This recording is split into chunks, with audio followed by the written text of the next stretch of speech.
నేను 2024లోనే కోడినెంట్ డెస్టినేషన్‌లో జాయిన్ అయ్యాను. At that time మాకు ఇంటర్వ్యూస్ జరుగుతుంటే నేను కొంచెం తడబడుతూ కొంచెం లైక్ అలా ఉండేది. నాకు కోడినెంట్ డెస్టినేషన్‌లో జరిగిన మాక్ ఇంటర్వ్యూస్ కానీ, ఏఐ మాక్ ఇంటర్వ్యూస్ కానీ నాకు ఇంటర్వ్యూ క్రాక్ చేయడానికి చాలా హెల్ప్‌ఫుల్ అయ్యాయి. అండ్ ట్రైనర్స్ కానీ నేను జావా ఫుల్ స్టాక్ ట్రైనరే. ట్రైనర్స్ ఎవ్రీవన్ నాకు చాలా అవైలబుల్‌గా ఉండేవాళ్ళు. డౌట్స్ బాగా క్లియర్ చేసేవాళ్ళు. ఇది నాకు చాలా హెల్ప్‌ఫుల్ అయింది. నాకు జాబ్ కూడా జావా మీదే వచ్చింది కాబట్టి నేను ఈజీగా క్రాక్ చేయగలిగాను. అండ్ ట్రైనర్స్ కూడా they teach me very well.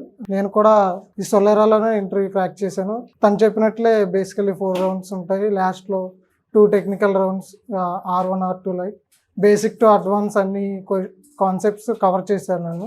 Collections framework అని, డేటా స్ట్రక్చర్స్ అన్నీ ఆల్మోస్ట్ కవర్ చేశారు. And behavioural questions and scenario based questions కూడా కొంచెం ప్రిపేర్ అవ్వండి. అవి కూడా నన్నైతే అడిగారు.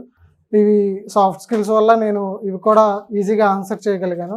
సో కోడినెంట్‌కి నేను థ్యాంక్స్ చెప్పుకుంటాను దీనికి.